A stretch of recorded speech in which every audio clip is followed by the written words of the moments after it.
Have you ever been in a situation where you felt the universe or something greater saved your life? Some background. I work for nonprofits because it's my passion and I'm currently in school for it. I'm from the South and grew up in a very religious home. Talking to God or hearing God speak to the crowd are examples of spiritual gifts. I'm not really into it, but my family is, and I grew up around it. This might seem fringe, but it has a point later in the story. One summer, I worked a seasonal job for a nonprofit on the West Coast. My car wouldn't survive the trip, so I flew there and intended to fly back when the season was over. But I changed my mind when a couple of friends, both female, asked if I wanted to road trip back east with them, and I agreed to do so. We planned our trip and noted a few places we wanted to stop along the way, a couple of national parks, cities, and just basic attractions. I had bought a teepee-shaped tent earlier in the summer for a camping trip, so we agreed to camp for a couple of nights to stretch our dollars and experience as much as possible. On our second night of the trip, we decided to camp outside a national park and agreed that the next day we'd drive 8 hours to our friend's house, at the halfway point of the trip, to make up for lost time. When we arrived at the campsite, it was sunset, so we pitched the tent, then drove a few miles down the road, where we found a cool spot to stargaze. The weather was completely calm. No wind, a great sensation, neither cold nor hot. It was a perfect night. They eventually got sleepy and decided to head back. I'm a natural night owl, and had yet to feel any kind of tired at this point, and wanted to play on my phone a bit, but the battery was almost dead. The only place I could charge my phone was the bathhouse a few yards from our tent, so I decided to go charge it for a while, so I let the girls know where I was going and what I was doing. On the way to the bathhouse, I noticed the group in the lot beside us. We weren't super close to them. We were about 10 to 15 feet away with a small picnic shelter between, which is more space than most campsites like that. I noticed they were still awake and buzzing around. It was about 10:30 at this point, and I was also awake and buzzing around, so I didn't think much of it. However, what did catch my attention was their gaze on me. I noticed they were watching me, and I awkwardly waved and smiled, and they continued to just stare. I found it strange and noticed there were about 5 or 6 men. They all seemed very pale in the face, and I noticed a girl in the back of a pickup truck with a tent covering the bed. I could clearly see inside where she was sitting, hugging her knees, and another man was lying beside her. As I continued to the bathhouse, the outlet was faulty, and I could only manage to get about 10% of the phone's battery in about an hour of sitting there. I gave up and headed back to the tent. The people from the campsite next to us were still outside, buzzing around. I could tell they were staring at me again, but decided not to give it any thought or attention and promptly walked back to the tent. When I opened the door of the tent, I nearly tripped over a pile of duffel bags and startled one of the girls. She asked if I had been back since leaving for the bathhouse, and I said I hadn't. She explained that they had placed them there in case anyone tried to come into the tent after they heard someone or something messing with the zipper of the door. She said that after they called my name to see if it was me, they heard somebody walking away. I suddenly felt really stupid for leaving 2 girls alone at a campground in the middle of the night.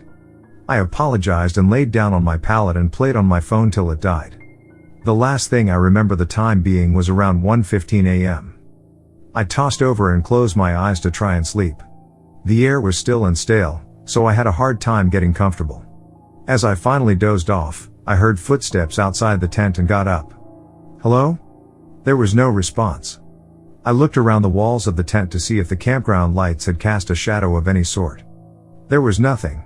I started feeling uneasy and scared, thinking about all the missing 411 videos I had seen on YouTube. I reached for my backpack and took out my pocket knife just to have it close by and on hand. Small odds were better than none. I leaned back and again started to doze off to sleep. I was not sure how long I had been asleep, but I knew I was only in the early stages when a gust of wind hit the tent, causing a ruckus that shook us all awake. It was completely random and unexpected. We laughed it off, but the wind continued and seemed to be picking up.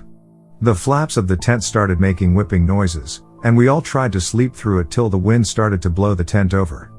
The tent was supported by one single pole in the middle and had 8 staked corners tightly around it. I quickly stood up to grab the pole and keep it from blowing over. As I held it, wind got underneath the floor of the tent, and the stakes came out of the ground.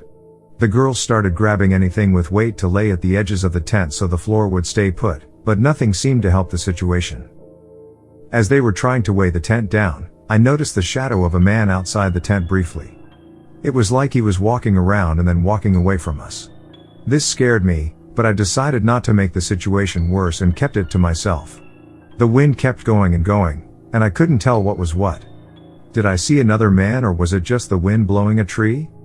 Was that somebody walking, or my ears playing tricks with the constant blowing and flapping of the wind in the tent? I could tell we were all terrified, and at that moment, there was nothing I wanted more than to be out of that campsite. I offered to drive the first 4 hours of our trip if we left at that very moment. Their reactions were not at all hesitant, as they started collecting our belongings, while I held the tent up. Eventually, everything was out, and I let go as the tent collapsed, and I crawled my way to the door. They had already thrown everything in the car and were sitting inside. "Leave the tent," one of them yelled, and I didn't think twice about doing so. However, at that moment, it all of a sudden felt totally still again. No wind in my face, no blowing in my hair. The air was as stiff and dry as when we got there, but I didn't even consider proposing we stay, so I got in the driver's seat and pulled out. I noticed the people at the site next to ours. Still outside, one of them literally between our campsite and theirs. They were staring us down as we left. They looked almost disappointed. I'll never forget their creepy gaze. The girl with them was still in the bed of the truck, hugging her knees. I got a chill down my spine from thinking about what could possibly have happened or was happening.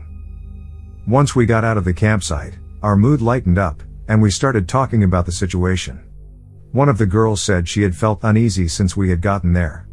The other said she had been wanting to leave for a while but wasn't sure how to bring it up out of fear of us being annoyed at her. We took a deep breath and calmed down.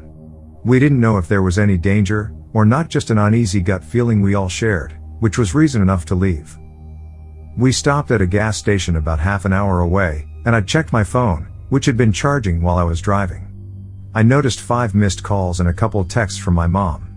The text read, "Call me," and, "Are you okay?" I did the math on what time it was for her and realized how uncharacteristic the times she had called and texted were. Out of fear that something had happened at home, I called her back. She picked up and was obviously relieved, claiming she had woken up in the middle of the night, with the urgent feeling that I was in danger, and claiming God led her to pray for my safety. A chill ran down my spine as she told me this.